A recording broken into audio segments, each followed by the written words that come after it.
এইযোৰ চাওক পিয়ৰ পাটৰ যোৰা হয় কালাৰটো চাব খুব ধুনীয়া কালাৰ হয় ৰেড কালাৰ যেটো আজিকালি ট্ৰেন্ডিঙত চলি আছে বহুত বেছি হেভি হয় কাপোৰযোৰ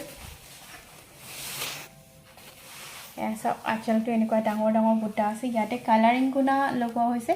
এখিনি চাওক এনেকুৱাকে কালাৰিং গুণা হয় ৰেড কালাৰত আৰু এইবোৰ সিলভাৰ গুণা ওয়াৰ্ক হয় গুটি সাদৰখন চাওক হেভি ওয়াৰ্ক আছে গুটি সাদৰখনতে ডিজাইন কেটা চাব মাল্টি ডিজাইন ওয়াৰ্ক আছে এখিনি এনেকুৱাকে বক্স ডিজাইন থাকিব হে লতা ডিজাইন আকৌ মাজত এখিনি চাওক এনেকুৱাকে বুটা থাকিব খুবই ধুনীয়া হয় সাইড পটি কেটা একেটা থাকিব সৰু সৰুকৈ খুব মৰম লগা চাওক সাইড পটি কেটাও এখন মেখেলাৰ খনো আঠু লৈকে হেভি ওয়াৰ্ক থাকিব এনেকুৱাকে থাকিব আঠুৰ ওপৰলৈকে ওয়াৰ্ক থাকিব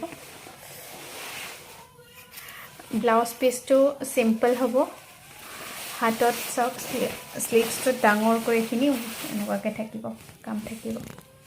পিয়ৰ পাটৰ যোৰা হয় খুবই ধুনীয়া ইউনিক ডিজাইন গুটি কাপোৰযোৰ চাওক এইটো ডিজাইনাৰ যোৰা হয় আঁচলটো তেনেকুৱাকে সৰু সৰু বুটা থাকিব এইবিলাক সব কালাৰিং গুণা হয় ইয়াতে সিলভাৰ গুণা আৰু এইটো গ্ৰে টাইপৰ গুণা মিক্স গুণাৰে বনোৱা হৈছে এখিনি চাওক গুটিখিনি কিংখা বুটা আছে মাজত আকৌ এখিনি সৰু সৰু বুটা আছে গুটি সাদৰখন চাওক খুবই গৰ্জিয়াস হয়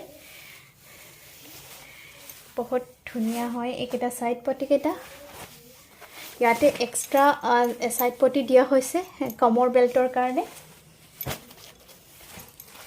এখন মেখেলাখন